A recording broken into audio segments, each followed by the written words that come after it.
अस्सलाम वालेकुम, मैं हूं रेहान तारिक और आप देख रहे हैं दास्तान। गुज़श्ता रोज कौमी सलामती कमेटी का इजलास हुआ। इजलास में पार्लिमानी रहनुमाओं को मसला कश्मीर, अफगानिस्तान की सूरत हाल, मुल्क को दरपेश अंदरूनी चैलेंजेस समेत दीगर मामला पर ब्रीफिंग दी गई। पार्लिमानी रहनुमाओं को दी गई ब्रीफिंग के दौरान chairman Peoples Party Bilawal Bhutto Zardari ने नुक्ता उठाया कि वज़ीर आज़म इमरान खान को कौमी सलामती से मुताल्लिक अहम इजलास में शिरकत करना चाहिए थी। ब्रीफिंग के दौरान वज़ीर आज़म इमरान खान इस्लामाबाद में किसानों के कन्वेंशन में शरीक थे और खिताब भी किया। ज़राए के मुताबिक वज़ीर आज़म ने ऑपोजिशन की वजह से इजलास में शिरकत नहीं की थी। ऑपोजिशन के सवाल पर स्पीकर कौमी असम्बली ने कहा कि 8 सुबह तक वज़ीर आज़म की शिरकत स्केड्यूल थी, लेकिन वज़ीर आज़म ऑफिस को खबर मिली कि अगर वज़ीर आज़म मौजूद हुए तो ऑपोजिशन इजलास से वॉकआउट कर सकती है। ज़राए के मुताबिक वज़ीर आज़म का मौक़िफ़ था कि यह मामला कौमी सलामती से मुताल्लिक है, इसलिए वो इसको सियासी नहीं बनाना चाहते हैं। लेकिन आज वफाकी वज़ीर इत्तलात फवाद चौधरी ने दावा किया है कि वज़ीर आज़म इजलास में शिरकत के लिए तैयार थे, लेकिन शहबाज शरीफ की जानिब से कौमी असम्बली के स्पीकर असद कैसर को पैगाम भेजा गया कि अगर वज़ीर आज़म ने इजलास में शिरकत की, इजलास से वॉकआउट कर जाएगी। इससे मुताल्लिक फवाद चौधरी साहब ने आज क्या कहा है, सबसे पहले उसकी एक झलक आपके सामने रखा है। नहीं, वज़ीर आज़म तो आ रहे थे और तशरीफ ला रहे थे, लेकिन लीडर ऑफ दी अपोजिशन का पैगाम गया स्पीकर साहब को कि अगर प्राइम मिनिस्टर साहब आएंगे तो हम वॉकआउट करेंगे। तो फिर प्राइम मिनिस्टर साहब ने कहा कि नहीं, वॉकआउट की जरूरत नहीं है, आप लोग अटेंड कर लें और मैं नहीं आता। आज फवाद चौधरी साहब ये स्टेटमेंट दे रहे हैं कि असल में कायदे हिज़्ब इख्तिलाफ ने स्पीकर को कहा था कि अगर प्राइम मिनिस्टर साहब होंगे तो वो नहीं पहुंचेंगे। गुज़श्ता रोज़ वो कह रहे थे कि असल में ये पार्लिमानी कमेटीज़ की मीटिंग है, पार्लिमानी रहनुमा उसमें मौजूद होंगे, कमेटीज़ से ताल्लुक़ रखने वाले लोग होंगे, इसलिए वज़ीर आज़म का मौजूद होना ज़रूरी नहीं है। दूसरी जानिब वज़ीर आज़म की गैर हाज़िरी की वजह कायदे हिज़्ब इख्तिलाफ शहबाज शरीफ को करार देने पर मुस्लिम लीग नून ने भी रद्द-ए-अमल दिया है। वज़ीर इत्तलात फवाद चौधरी को तनकीद का निशाना बनाया गया है। तर्जुमान मुस्लिम लीग नून मरियम औरंगज़ेब ने वज़ीर इत्तलात के इस दावे को मुस्तरद करते हुए सवाल किया कि जब वज़ीर आज़म इस इजलास में शरीक ही नहीं थे तो शहबाज शरीफ ने मना कैसे किया। मुस्लिम लीग नून के सदर ने किसी को कोई पैगाम नहीं भेजा। फवाद चौधरी झूठे और प्रोपेगेंडा मशीन है। जब इजलास स्पीकर ने बुलाया तो शहबाज शरीफ मना कैसे कर सकते हैं। उन्होंने सवाल किया कि इमरान साहब कौमी अहमियत और सलामती के दीगर उमूर पर भी शहबाज शरीफ के कहने पर नहीं आए थे। क्या कोरोना की नेशनल पार्लिमानी मीटिंग से भी शहबाज शरीफ के कहने पर चले गए थे। वज़ीर आज़म की अदम शिरकत के बावजूद अहम कौमी इत्तफ़ाक़ राय को ऑपोजिशन की जानिब से सराहा गया है। साबिक़ वज़ीर आज़म शाहिद खान अब्बासी ने मुस्तक़बिल में भी ऐसे ही इत्तफ़ाक़ राय की ज़रूरत पर जोर दिया है। वो क्या कह रहे थे वो भी आपके सामने रखता है। ये जरा संजीदा मामलात है, इसीलिए कल बड़ी संजीदगी से असेंबली में 8 घंटे का इजलास रहा। ये काम है असेंबली के कि बगैर आर्मी चीफ के होते हुए भी हमें अपना इजलास खुद करके इन मामलात को हल करना चाहिए। आर्मी चीफ के होते हुए तो हम 8 घंटे बैठे रहे। मैंने किसी को वहाँ गाली देते नहीं सुना, किसी को किताब मारते नहीं सुना। स्पीकर साहब भी बैठे रहे, हर एक शख्स को हाँ जी आप भी तकरीर फरमाएं, आप भी फरमाएं।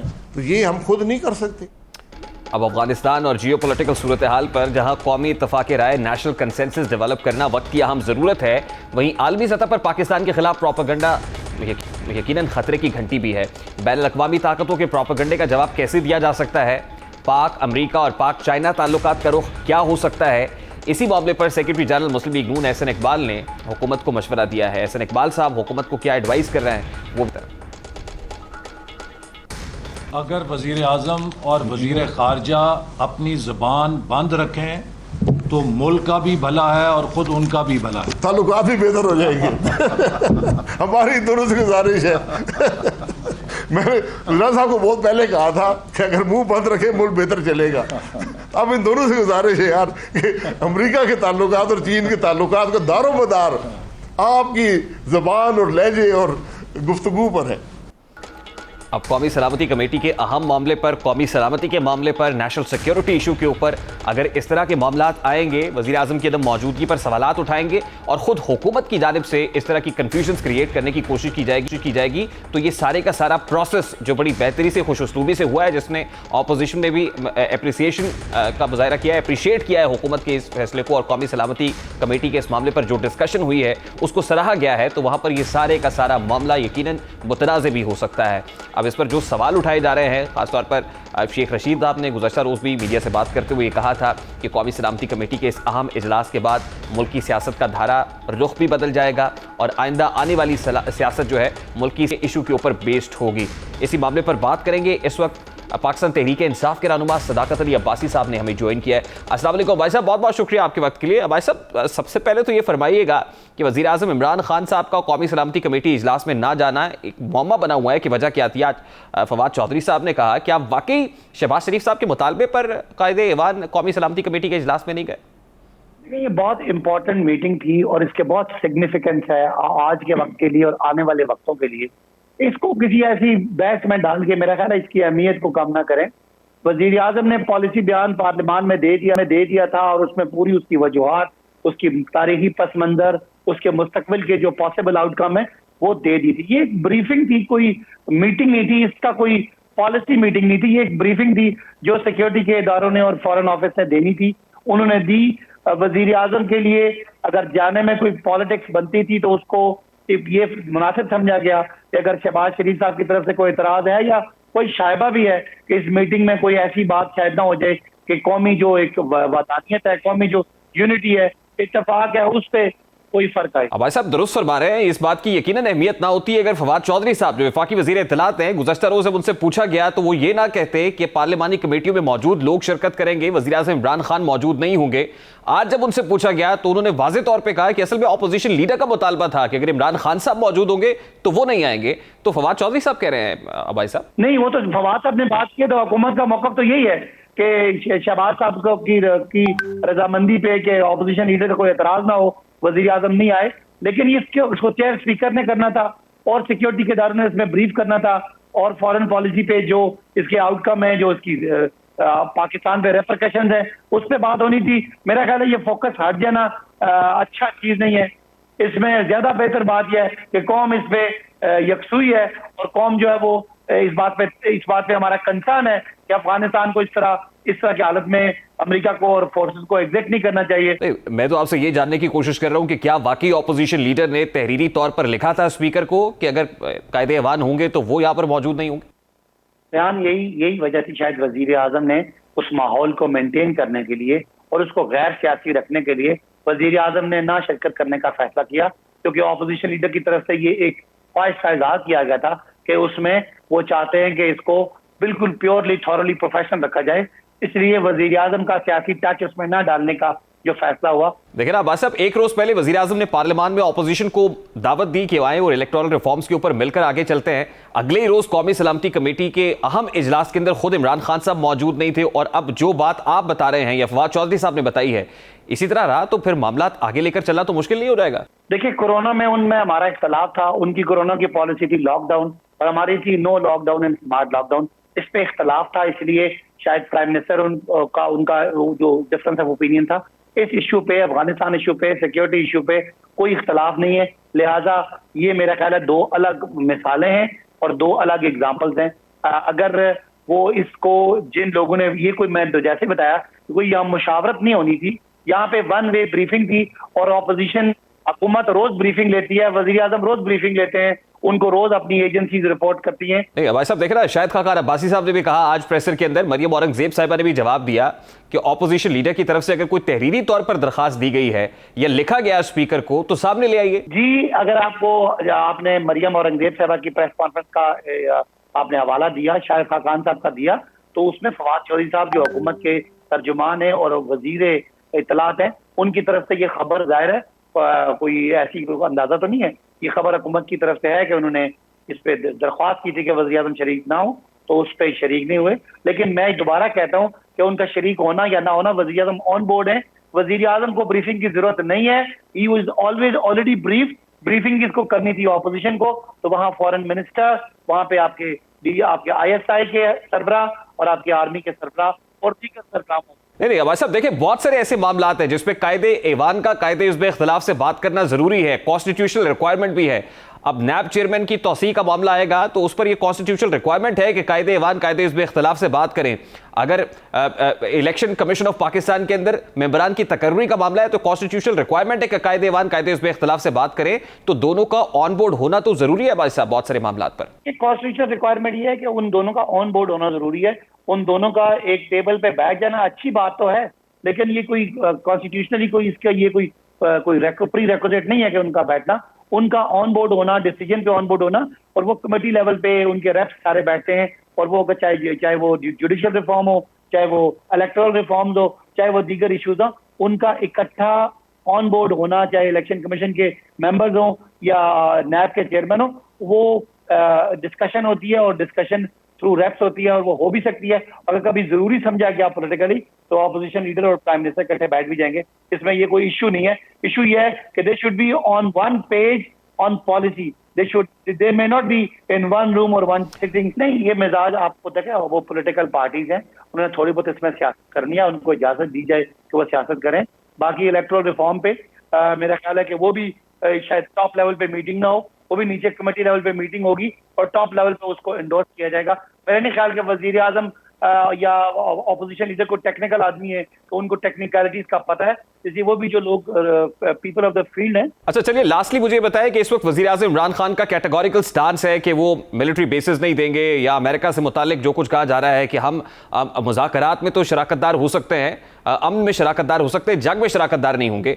क्या ये बाइडन की कॉल से मशरूत है? जो बाइडन की कॉल के बाद मामलात रिवर्स भी हो सकते हैं भाई साहब? देखें, बाइडन और नो बाइडन, कॉल और नो कॉल, इमरान खान साहब की पिछले 20 साल से ये उनकी कंसिस्टेंट एक स्टैंड है जो वो है, और जो आज उन्होंने बड़ा स्पेल आउट किया पार्लियामेंट में 2 दिन पहले, और वो उसी की लाइन में हमारे जो बाकी इदारे हैं उन्होंने उसी की लाइन में पॉलिसी बनाई है।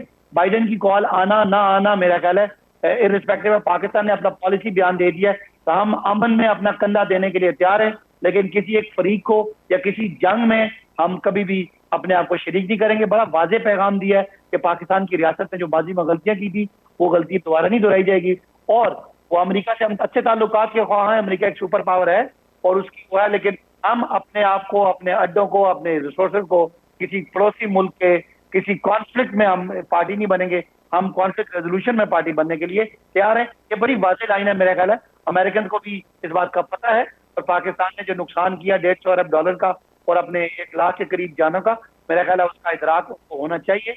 और माजी की गलतियां हमारी थी, आज की रियासत जो है उसने कंबाइन फैसला किया है और अब ऑपोजिशन भी हमारे ऑन पेज पे है कि जो हुकूमत का फैसला। बहुत बहुत शुक्रिया भाई साहब। सदाकत अली अब्बासी पाकिस्तान तहरीक इंसाफ के रहनुमा हमारे साथ मौजूद थे। कुछ ही देर में कोशिश करेंगे कि मोहम्मद जुबैर साहब पाकिस्तान मुस्लिम लीग नून के रहनुमा भी हमारे साथ मौजूद होंगे। इस तमाम तर मामले पर उनका वर्जन भी लेने की कोशिश करेंगे, लेकिन आज एक अहम डेवलपमेंट हुई है।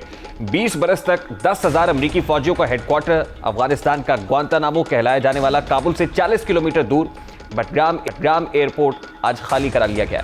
इस एयरपोर्ट से अमरीकी कंट्रोल का खात्मा अलामती और अस्करी एतबार से इंतहाई अहम है। इस बड़े फौजी अड्डे को ऐसे वक्त में खाली किया जा रहा है जब तालिबान अफगानिस्तान के मुताबिक इलाकों में पेशकदमी कर रहे हैं।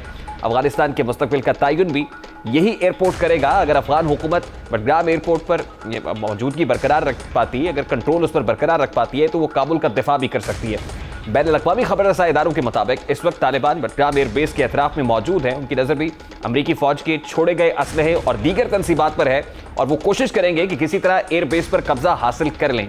आज अमली तौर पर प्रैक्टिकली अमरीका ने अफगान जंग का खात्मा कर दिया है, जिस जंग में 47,000 अफगान शहरी, 70,000 अफगान सिक्योरिटी एहलकार, 2,442 अमरीकी फौजी, 1,144 नेटो एहलकार, 3,800 से जायद अमरीकी निजी सिक्योरिटी एहलकार हलाक हुए।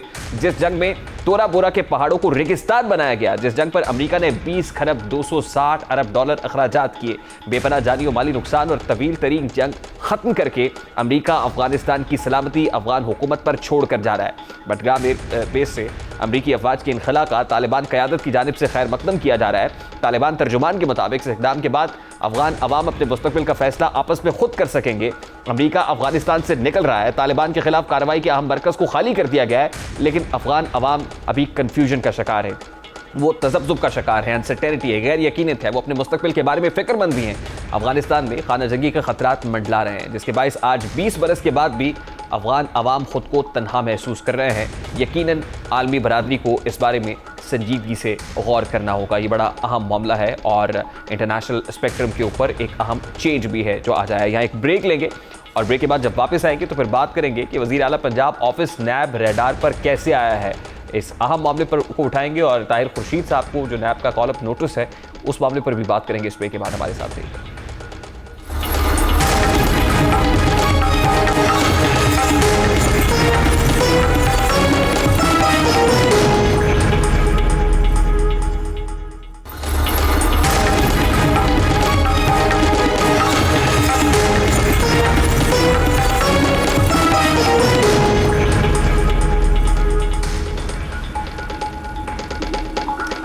Welcome back. वजीर आला पंजाब ऑफिस कौमी एहतसाब ब्यूरो यानी नैब के रेडार पर आ गया है। नैब ने वजीर आला पंजाब उस्मान बुज़दार के प्रिंसिपल सेक्रेटरी ताहिर खुर्शीद, जिनको टीके के नाम से जाना जाता है ब्यूरोक्रेसी के अंदर, उनके खिलाफ एसेट्स बियॉन्ड मीन्स यानी आमदन से ज़ायद असासा जात पर तहकीकात का आगाज़ कर दिया है। ताहिर खुर्शीद बतौर सेक्रेटरी मवासलात मुबैना तौर पर आमदन से ज़ायद असासा जात बनाने और मनपसंद अफराद को करोड़ों के ठेके दिलवाने की शिकायत पर उनके खिलाफ कार्रवाई इनिशिएट हुई है। दूसरी जानिब पंजाब हुकूमत की जानिब से नोटिस मिलने दी की गई है। गवर्नमेंट इसको डिनाई कर रही है। फिरदौस आशिक अवान साहिबा ने इससे मुताल्लिक क्या कहा है, ज़रा उनकी गुफ्तगू आपके सामने रखता है।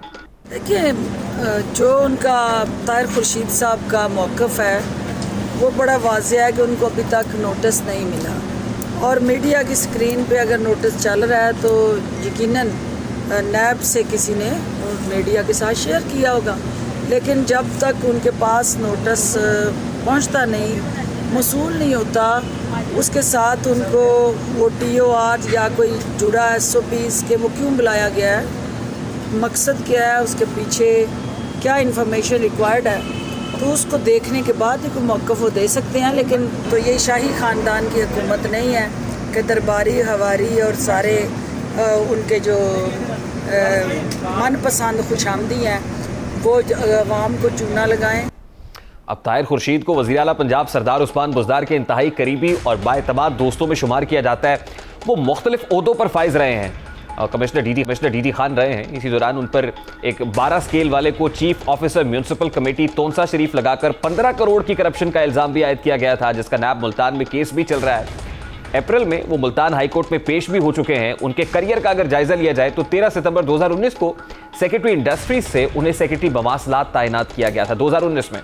6 नवंबर 2019 में उन्हें प्रिंसिपल सेक्रेटरी टू वजीर आला का इजाफी चार्ज दिया गया था। ये इजाफी चार्ज था उन्हें 29 नवंबर 2019 को सूबा बदर करके एस्टैब्लिशमेंट डिवीजन रिपोर्ट करने की हिदायत दी गई थी, लेकिन वजीर आला से कुर्बत के बायस रिपोर्टेडली 25 सितंबर 2020 को उन्हें सेक्रेटरी बल्दियात भी लगाया गया। ताहिर खुर्शीद साबिक वजीर आला पंजाब शहबाज शरीफ के खिलाफ वादा माफ गवाह भी हैं। उन्हें वजीर आला पंजाब की इंस्पेक्शन टीम का चार्ज भी दिया गया। वजीर आला पंजाब सरदार उस्मान बुज़दार उनकी सलाहियतों के मोतरफ रहे हैं, इसी वजह से उन्हें अपने करीब रखा। ग्रेड 21 के ऑफिसर को अहम ओहदे दिए गए, यानी ग्रेड 21 के ऑफिसर पर नवाजिश की गई। वजीर आला की जानिब से नवाजिशात की बुनियाद पर अपोजिशन जमातें उन पर करप्शन के इल्जामात भी आयद करती रही। इस हवाले से अपोजिशन का क्या स्टांस रहा है, ताहिर खुर्शीद साहब और वजीर आला पंजाब उस्मान बुज़दार की कुर्बत को लेकर अपोजिशन क्या कहती है, वो भी आपके साथ रखता है। एक मौसूफ है पंजाब में जिनका नाम है टीके, बड़ा जिक्र है उन टीके साहब का, जिक्र खैर हर जगह हो रहा है, सारी दुनिया को पता है। एक नहीं पता तो इस वजीर आजम को नहीं पता, जिसको नहीं पता चल रहा कि ट्रांसफर पोस्टिंग के पैसे लिए जा रहे हैं, और वो टीके साहब जो हैं उनकी बात मीडिया में भी हो रही है, हर जगह हो रही है। नहीं पता तो इमरान खान को नहीं पता या बुज़दार को नहीं पता। अब पंजाब हुकूमत की जानिब से अज़मा बुखारी के इल्जामात पर उन्हें नोटिस भेजा गया, लेकिन ताहिर खुर्शीद मुख्तलिफ जगहों पर सियासी खिताबात करते हुए पाए गए हैं। बड़ा इंटरेस्टिंगली अब ताहिर खुर्शीद साहब का एक ऐसा क्लिप आपके साथ शेयर करने जा रहे हैं जिसमें यूँ लग रहा है कि जैसे वो कोई MPA हैं या इलाके के MNA हैं जो इलाके की आवाम के साथ कमिटमेंट कर रहे हैं और बता रहे हैं कि मैंने आपके लिए यहाँ पे सड़कें भी अप्रूव करा ली हैं, यहाँ का जितना कंस्ट्रक्शन वर्क है इलाके की बेहतरी के लिए वो सारा वज़ीर आला पंजाब उस्मान बुज़दार साहब और हुकूमत से उन्होंने अप्रूव कराने के बाद उसको इनिशिएट करा दिया है। यानी ऐसे लग रहा है जैसे कोई MNA या MP अपने कॉन्स्टिट्यूएंट्स के सामने शेखी बगार रहा है और बता रहा है कि जो आपने मुझसे कहा था या जो आपकी एक्सपेक्टेशंस थी मैं उन पर पूरा उतरा हूँ। ये ज़रा क्लिप आपके सामने रखते हैं, दिखाते हैं कि ताहिर खुर्शीद साहब क्या फरमा रहे हैं। बुज़दार साहब की मेहरबानी के नाल पिंड वास्ते जिन्हें कम मैं मंगे सन उन्हें देते हैं। फिरोज वटुआ तू लागर वाली सड़क मंजूर हो गई है, जी इस पास खुंबियां वाली सड़क ये मंजूर हो गई है। पिंड दे विच जिहड़ी बाकी गलियां ते नालियां रह गई ने उन्हां दी मंजूरी भी हो गई है। तो इलावा जिहड़ा सब तो एक जरूरी काम सी मिठा पानी पीण वाला ओहदी मंजूरी भी हो गई है। तकरीबन सारे दे सारे पिंड हुण बाकी अंदर टूटियां दा पानी ले लोगे जिहड़ा कि सरकार लाट करके भेजेगी। ये पंजाब के 21वें ग्रेड के अफसर हैं, प्रिंसिपल सेक्रेटरी टू वज़ीर आला पंजाब उस्मान बुज़दार साहब की तकरीर आप सुन रहे थे। ये कोई भाषण नहीं था इलाके के लोगों को, बल्कि यूँ लग रहा था कि जैसे कोई पॉलिटिशियन अपने हलके के लोगों से खिताब कर रहा है। और यूँ लग रहा है कि ग्रेड 21 के अफसर ताहिर खुर्शीद साहब अलमारूफ टीके वो अपनी रिटायरमेंट के बाद ये प्लान भी कर चुके हैं कि शायद उन्होंने अमली सियासत के अंदर कदम रखना है, क्योंकि इस तरह के बातें, इस तरह के वादे, इस तरह के दावे तो कोई सियासतदान ही अपने कॉन्स्टिट्यूएंट्स के साथ करता है। क्या ये अपने मैंडेट से तजावुज़ नहीं है कि एक ब्यूरोक्रेट है, आप रिपोर्ट करते हैं पंजाब हुकूमत को, 21वें ग्रेड के अफसर हैं और आप जाके किसी इलाके के अंदर स्कीमें अनाउंस कर रहे हैं, डेवलपमेंट प्रोजेक्ट्स का ऐलान कर रहे हैं, क्या ये आपके मैंडेट से तजावुज़ नहीं है? सवाल तो बनता है। अब नैब लाहौर ने ताहिर खुर्शीद को 8 जुलाई को तलब किया है, लेकिन सवाल ये भी है कि क्या कौमी एहतसाब ब्यूरो उन्हें गिरफ्तार कर लेगी? वज़ीर आला पंजाब उन्हें 22वें ग्रेड में तरक्की देकर चीफ सेक्रेटरी पंजाब बनाना चाहते हैं। रिपोर्टेडली अब उन्हें 21वें से 22वां ग्रेड मिलना है, इसके लिए बोर्ड भी होना है करीब, और वज़ीर आला पंजाब उस्मान बुज़दार की ख्वाहिश है कि उनके मनपसंद अफसर ताहिर खुर्शीद साहब ग्रेड 21 से ग्रेड 22 पाए तो चीफ सेक्रेटरी पंजाब उनको लगा दिया जाए। सवाल यह है कि ताहिर खुर्शीद की ग्रेड 22 में तरक्की क्यों नहीं हो सकी? ज़राए के मुताबिक कुछ आम शख्सियात ताहिर खुर्शीद को तरक्की नहीं देना चाहती। गो कि अभी एक बोर्ड होना है, उस पर फैसला होना है, लेकिन उससे पहले ये खबरें सामने आ रही हैं कि जहां उस्मान बुज़दार साहब ये चाहते हैं कि ताहिर खुर्शीद साहब यानी उनका अफसर चीफ सेक्रेटरी पंजाब लगे, वहीं पर कुछ ऐसे हल्के हैं और बास असर हल्के हैं इस्लामाबाद से कि जो नहीं चाहते हैं कि ताहिर खुर्शीद को ग्रेड 22 में चीफ सेक्रेटरी पंजाब लगाया जाए। वो उनके रवैये और उनके हवाले से शिकायत से खासे परेशान भी हैं। सवाल तो ये भी है कि क्या ताहिर खुर्शीद उस्मान बुज़दार के लिए आहत चीमा और फवाद हसन फवाद बन रहे हैं? ये कोई आहत चीमा या फवाद हसन फवाद 2 हैं? लेकिन आम सवाल ये भी है कि क्या आहत चीमा वादा माफ गवाह बनकर नया पिंडोरा बॉक्स खोल देंगे? क्या वज़ीर आज़म का ब्यूरोक्रेसी के हवाले से ऐलान उनकी जान खलासी करा सकते हैं? इमरान खान साहब का स्टेटमेंट ब्यूरोक्रेसी से मुताल्लिक क्या है, वो आपके सामने रखता है। देखिए, आपकी जो मर्जी पॉलिटिकल एफिलिएशन, आपको इमरान खान और पीटीआई पसंद हो या ना हो, इससे मुझे कोई कंसर्न नहीं है। मुझे सिर्फ कंसर्न आपकी परफॉर्मेंस है। हम अपनी ब्यूरोक्रेसी को पूरा प्रोटेक्ट करेंगे, हम आपकी पूरी पॉलिटिकल प्रेशर से आपको बचाएंगे।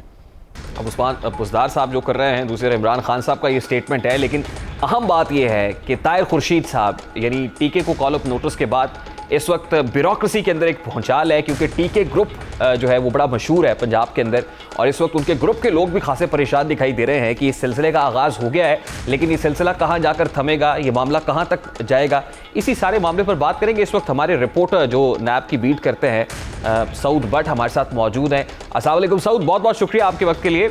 सऊद, सबसे पहले तो ये बताइएगा कि ताहिर खुर्शीद साहब जो पंजाब में बड़े तगड़े अफसर हैं, उनका ग्रुप भी बहुत तगड़ा है, उनको नैब की जानिब से कॉल अप नोटिस भिजवाया जाना, उसमें सवालात उठाए जाने एसेट्स बियॉन्ड मीन से मुताल्लिक, उसमें उनके असासाजात की छान पटक के बारे में सवाल होना जैसे नैब करती है, इसके पीछे है क्या? थैंक यू रेहान, आपने वक्त दिया शो के लिए। सबसे पहले तो ताहिर खुर्शीद के बारे में कुछ उनकी बैकग्राउंड डिस्कस करते हैं। ताहिर खुर्शीद एक बड़े मशहूर और मारूफ ब्यूरोक्रेट रहे हैं गुज़िश्ता 1-1.5 साल में, और मुतअद्दिद बार कई कॉलम्स में, कहीं ना कहीं ख़बरों में ये चहमगोइयाँ चलती रहीं कि मुबैना तौर पर ट्रांसफ़र पोस्टिंग के पैसे लिए जा रहे हैं। नैब को भी इस तरह की शिकायत पहले से मिल रही थी, लेकिन नैब का एक असूल है कि जब तक आपके पास शिकायत के पीछे एक सॉलिड एविडेंस ना हो, उस पर काम नहीं होता, और वो जो कंप्लेंट है उसको या तो डिस्पोज ऑफ कर दिया जाता है या मुतलका डिपार्टमेंट को भिजवा दिया जाता है। लेकिन ये ऐसी एक ताहिर खुर्शीद के ख़िलाफ़ एप्लीकेशन आई नैब में, जो एज एक्स सेक्रेटरी मवासलात ये जब काम कर रहे थे, तो मुबैना तौर पर जो ठेकेदारों को ठेके दिए गए हैं उसमें कौमी ख़जाने को तकरीबन लाखों नहीं करोड़ों रुपए का जो टीका है वो लगाया गया है।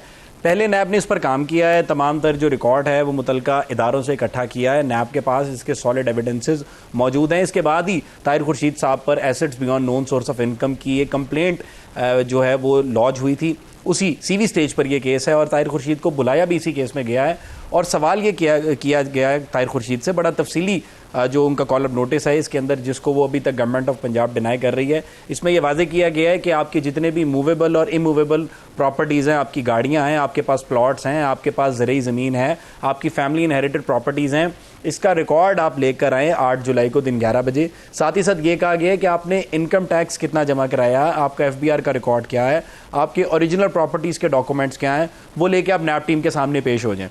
ताहिर खुर्शीद के खिलाफ मैं आपको बता रहा हूं कि पहले भी इस तरह की शिकायत है, लेकिन किसी शिकायत में इंटरेस्टिंगली देखिए ताहिर खुर्शीद के बारे में पूरा पंजाब को पता है, ब्यूरोक्रेसी जानती है, ग्रुप भी मौजूद है, तगड़े अफसर हैं, और प्रिंसिपल सेक्रेटरी टू वजीर आला होने का मतलब यह है कि वो पंजाब के अंदर बहुत सारे मामलात वजीर आला को चला रहे होते हैं, और ताहिर खुर्शीद साहब का उस्मान बुज़दार साहब के साथ जो ताल्लुक है वो भी किसी से ढका छुपा नहीं है। तो मेरा बड़ा सादा सा सवाल है, नैब की जानिब से एक ऐसे अफसर को बुलाया जाना जो chief executive of the province के इतना करीब हो, हाउ डिड इट हैपन? मैं आपको बता रहा हूँ कि ये काम आज से शुरू नहीं हुआ, तकरीबन 1 साल से नैब में मुख्तलिफ शिकायत आई हैं, बिलाशुबा नैब सोर्सेज से कंफर्म करते हैं। लेकिन नहीं, देखिए शिकायत जितनी मर्जी आई हो, इस वक्त अगर आप मेरा सवाल ये है, देखिए शिकायत आना बिल्कुल अपनी जगह पर, लेकिन उन शिकायत को लेना और फिर नैब को प्रेशराइज करना, क्योंकि आपको पता है कि विच हंटिंग, पॉलिटिकल विक्टिमाइजेशन के नारे बहुत लगते हैं नैब को लेके।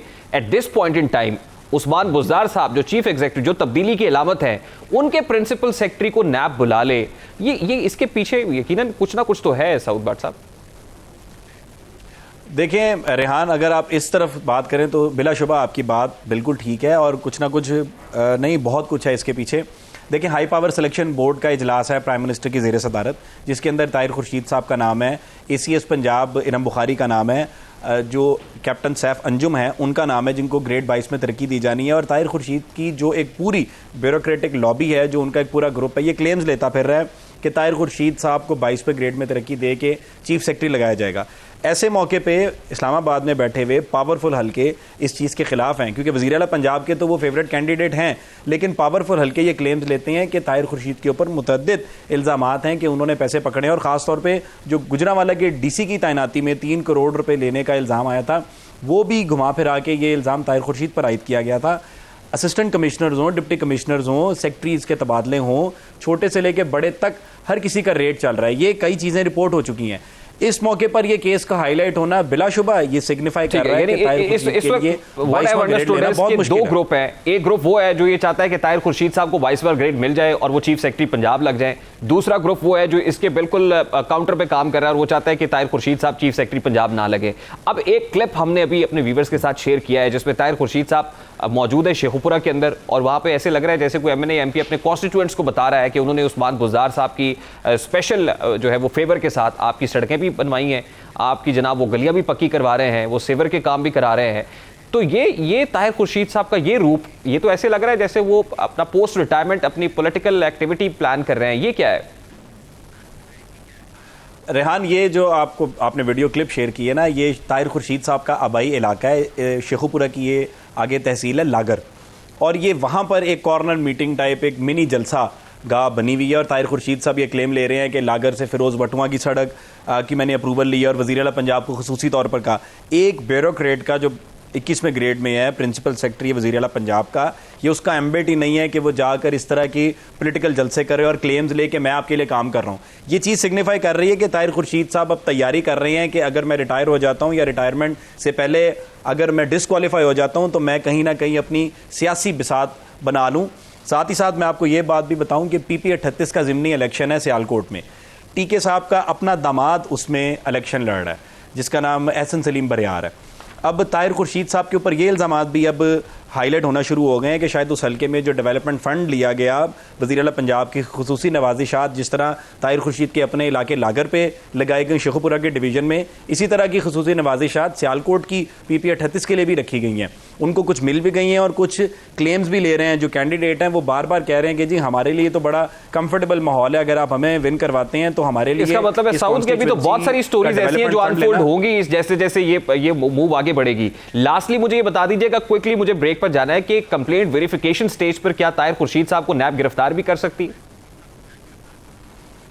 देखें, इसमें जो नैब का कानून है उसके अंदर नेशनल अकाउंटेबिलिटी ऑर्डिनेंस 99 में ये क्लियर लिखा हुआ है कि नैब आपको सिर्फ इंक्वायरी या इन्वेस्टिगेशन स्टेज पे गिरफ्तार कर सकती है। लेकिन कुछ केसेस में ऐसा भी हुआ है कि नैब ने कंप्लेंट वेरिफिकेशन स्टेज पे कुछ मुल्जिमान को गिरफ्तार किया है। इस पर नैब ने ये क्लेम लिया अदालत में जिनको गिरफ्तार किया था कि हमारे कानून में तो लिखा हुआ है इंक्वायरी और इन्वेस्टिगेशन पर गिरफ्तार करें, लेकिन कानून में ये भी नहीं लिखा हुआ कि हम CV पे नहीं पकड़ सकते।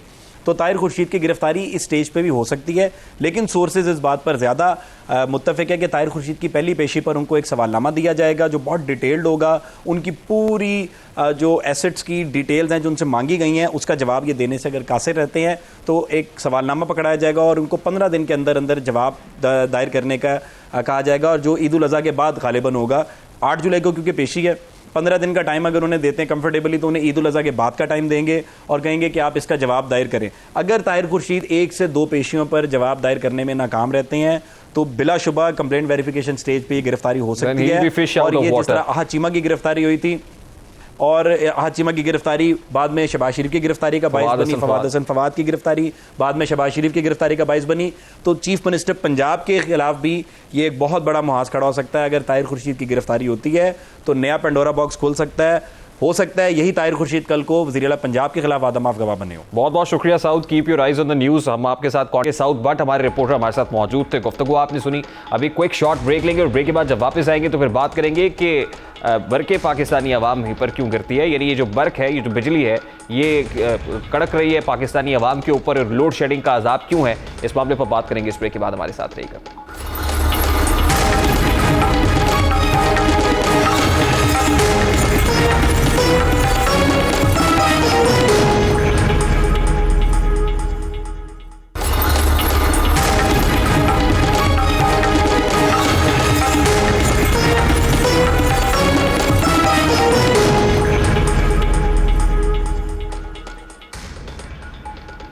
Welcome back. वफाकी हुकूमत ने लोड शेडिंग से सताए अवाम को खुशखबरी सुना दी है। वफाकी वज़ीर तवानाई हमाद अजहर ने दावा किया है कि पीर तक मुल्क में जारी बिजली और गैस के बहरान पर काबू पा लिया जाएगा। हमाद अजहर ने आज अपनी प्रेस टॉक के अंदर अवाम को क्या खुशखबरी दी है लोड शेडिंग के खात्मे से मुताल्लिक, वो भी आपके सामने रखा। सूरत हाल दिन ब दिन हम काबू में ला रहे हैं। 40% RLNG सिस्टम में वापस आ भी गई है और तरबेला डैम में भी आहिस्ता आहिस्ता पानी का फ्लो जो है वो बेहतर हो रहा है और सुई सदन की जो गैस की शॉर्टेज है वो ऑलमोस्ट जो है तकरीबन खत्म हो चुकी है। वज़ीर तवानाई ने आज बिजली बहरान की वजूहात के साथ साथ दीगर मसाइल पर भी रोशनी डाली।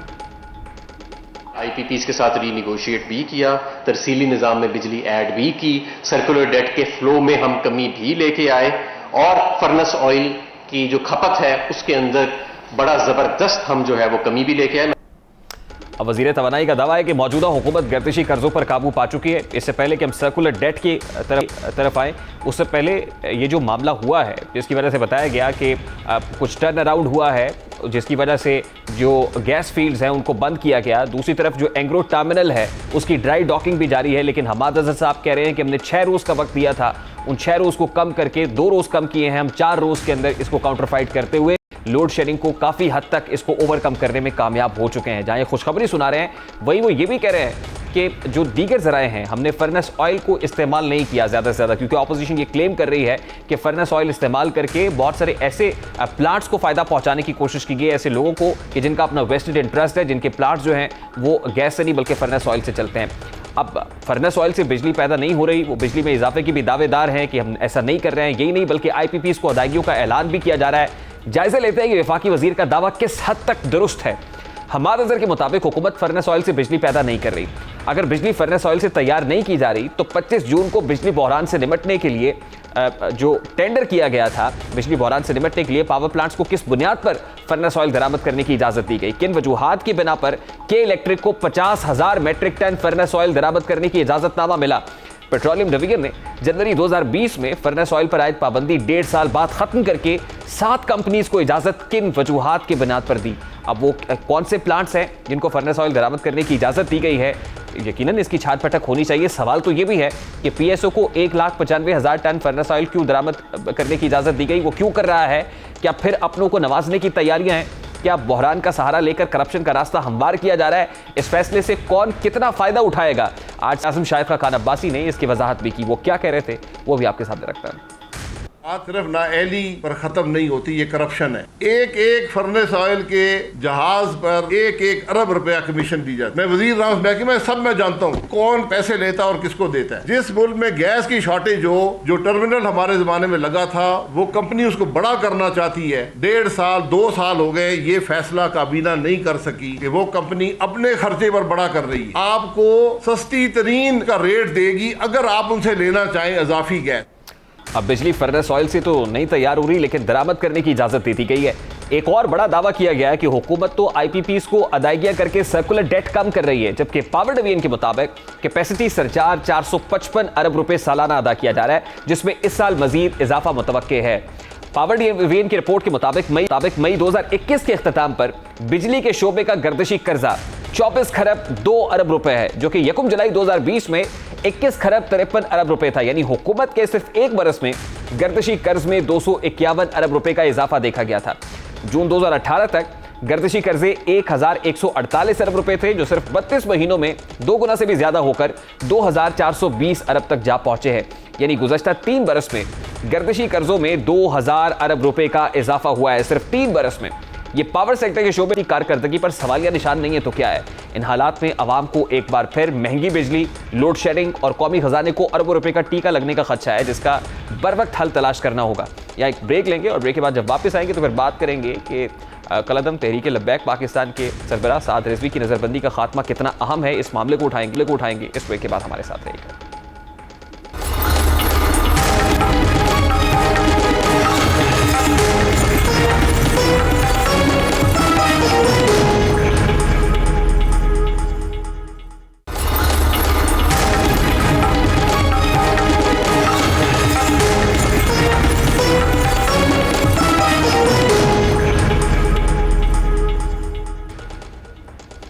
Welcome back. Lahore high court के नजरसानी बोर्ड ने कलदम तहरीक लब्बैक के सरबराह साद रिजवी की नजरबंदी में तौसी की इस्तदा मुस्तरद कर दी है। कलदम तंजीम के सरबराह साद रिजवी, उनके 2 साथियों उस्मान और वजीर अली को पुलिस ने लाहौर हाई कोर्ट के नजरसानी बोर्ड के रूबरू पेश किया।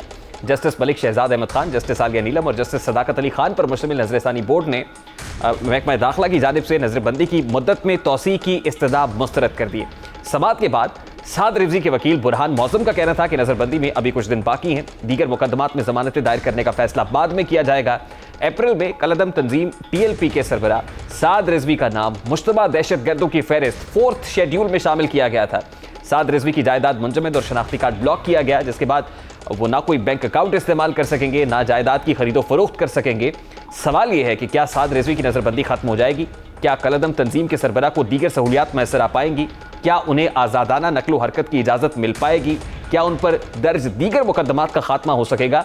ये वो तमाम तर सवालात हैं जिनका जवाब नजरबंदी की मुद्दत खत्म होने और फिर हुकूमत के अहकामात के बाद ही होगा कि आइंदा क्या होता है। अब प्रोग्राम का इख्तिताम करना है, लेकिन इख्तिताम पर क्योंकि जो स्टूडेंट्स इस वक्त सड़कों पर एहतजाज कर रहे हैं, एहतजाजी तलबा के साथ मेरा वाद, इस वक्त तक उनकी ये आवाज़ अरबाब इख्तियार तक नहीं पहुँचती है। ख़ास तौर पर वफाकी वज़ीर तालीम शफ़क़त महमूद साहब तक ये मुकदमा नहीं पहुँचता है, उस वक्त तक मैं हर प्रोग्राम के अंदर उनकी आवाज़ उठाता रहूँगा। और आज भी हमारी टीम ने भरपूर कोशिश की है कि शफ़क़त महमूद साहब को प्रोग्राम में ले और वो मुतालबात जो स्टूडेंट्स उनसे कर रहे हैं, जो करिया नगर सड़कों के ऊपर मौजूद हैं, अपने मुतालबात के हक़ में एहतजाज कर रहे हैं, एक बार फिर शफ़क़त महमूद साहब, मेरी आपसे दस्तबस्ता गुजारिश है कि आप आइए। ये आपके बच्चे हैं, ये आपके स्टूडेंट्स हैं, ये आपके तलबा हैं, ये किसी बैरून मुल्क के तलबा नहीं हैं, ये अफ़गानिस्तान से नहीं हैं, ये भारत से नहीं हैं, ये किसी और मुल्क के लोग नहीं हैं, बल्कि ये आपके अपने बच्चे हैं।